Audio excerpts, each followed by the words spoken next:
Good day po sa lahat! Isa ka rin po ba na bago lang po dito sa TikTok? Isang small content creator na gustong ma-monetize ang kanilang accounts dito sa TikTok? Na gustong mag-affiliate at makapag-start mag-live selling and live streaming? Pero ang problema mo, hindi mo alam paano mo mamimit yung requirements ni TikTok na mga followers. Pues, para sa iyo ang video na ito, kaya wag mo po munang skip or scroll up itong ating video dahil may ituturo po ako sa iyong 2 tips kung paano paramihin ang iyong followers at ma-achieve yung mga requirements ni TikTok sa pag-a-apply as affiliate, as seller, as a video content creator na makatanggap ng video clips and as a live streamer. Bago ang lahat, mega love shoutout kay Ate Chiki Piggy. Ang sabi niya, from 78 to 7K followers na. Thank you so much po sa pagtulong sa mga bago, especially sa mga nag-affiliate. Ayan, congratulations sa'yo Ate Chiki Piggy and soon road to 10K ka na. Kung gusto mo rin makarami kagaya ko or ni Ate Chiki Piggy, ay mag-stay tuned dahil ituturo ko muna po ang ating 2 tips. First tip na tayo kaagad, ang proper engagement. Meron lang po ako dyang 6 simple steps on proper engagement na dapat po ninyong gawin dito mismo sa ating video. First step, patapusin itong ating video hanggang dulo. Second, i-follow or kaibiganin mo na po ako. Third, heart or like this video.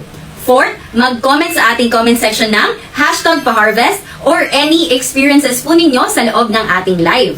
Lahat po na nagko-comment dito sa ating comment section ay makipag-engage po kayo. Kaibiganin niyo po sila or i-follow niyo po sila and then replyan niyo yung mga finalo ninyo ng pa-harvest back at i-like niyo po ang kanilang comment para po ma-notify sila at para po mabalikan ka na lang po nila. Panglima po natin ay ang ating save button. Add this video to your favorites and pang-anim ay ang ating share button. Share with your friends, families, followers, supporters para mas marami pa po tayo matulungan na lumago at umangat ang kanilang accounts. Repost nyo na din po para mas marami makakita nitong ating video and copy link para pwede nating ma-share sa iba't ibang social media platforms. Ang sabi nga nila, sharing is caring. So dun sa na-sharean ninyo ng ating video, malay nyo naman po ay nakatulong po kayo sa kanila.